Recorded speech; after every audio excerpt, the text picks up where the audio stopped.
صباح الخير. يا رب تكونوا جميعا بخير. النهارده هنعمل مع بعض كيك النايتي بتاع زمان بمكونات سهله قوي.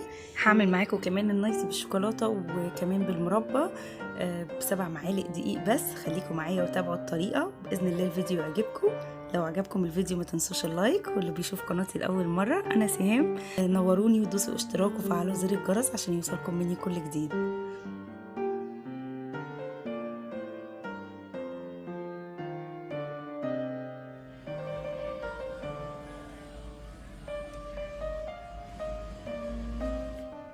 المكونات معانا هتكون سهلة جدا وبسيطة. هيكون معانا 7 معالق دقيق، 7 معالق زيت، 7 معالق سكر، 7 معالق لبن.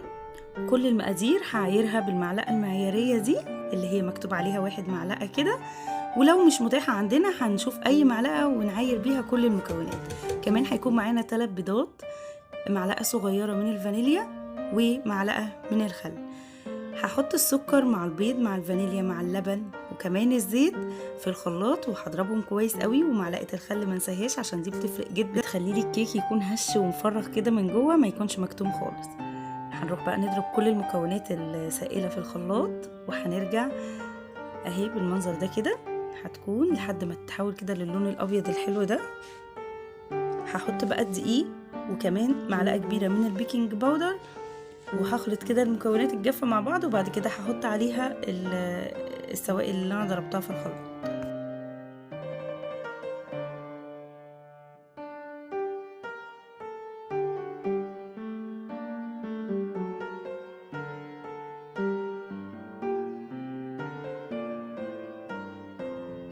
هنقلب بقى الدقيق في المكونات السائلة بالمنظر ده لحد ما نلاقي الخليط متجانس جدا. بيكون الخليط مش تقيل قوي ومش خفيف اهو زي ما انتم شايفين كده، عشان الكيك يكون طري معايا وحلو قوي.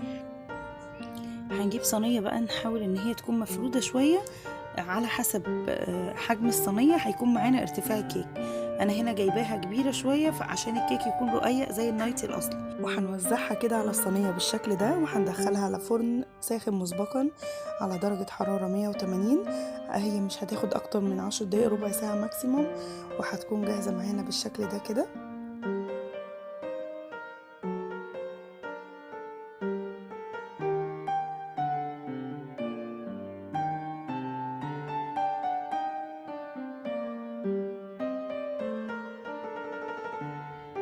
هبدأ ان اقسمها نصين متساويين بالمنظر ده كده عشان هتكون طبقتين معايا في الاخر.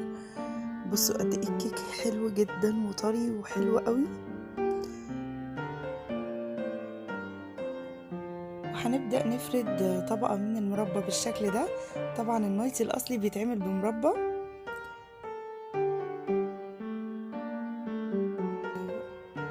وبعد كده هرجع احط الطبقة التانية عليها واساوي الاطراف بالشكل ده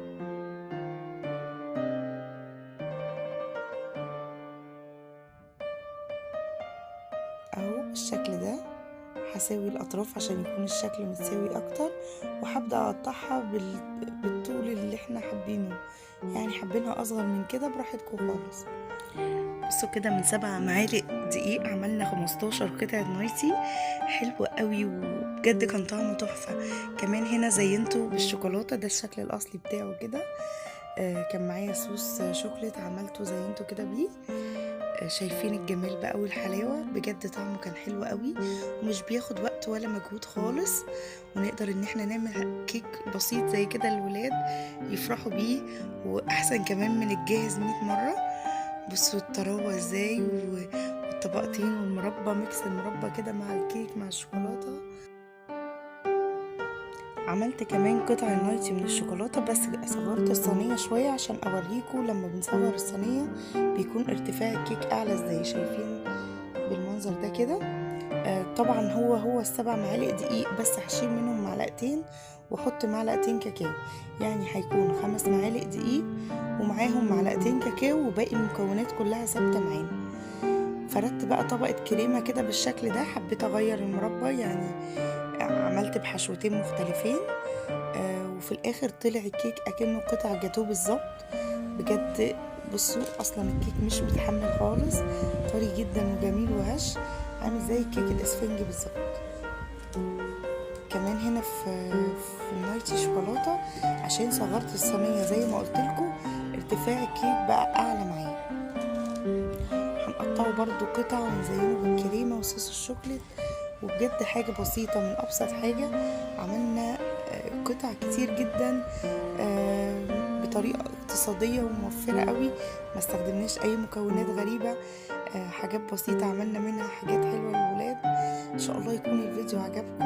لو عجبكم الفيديو ما تنسوش اللايك، واللي بيشوف قناتي لاول مره يتفضل ينورني ويدوس اشتراك ويفعل زر الجرس عشان يوصلكم مني كل جديد. اشوفكم على خير الفيديو اللي جاي. مع السلامه.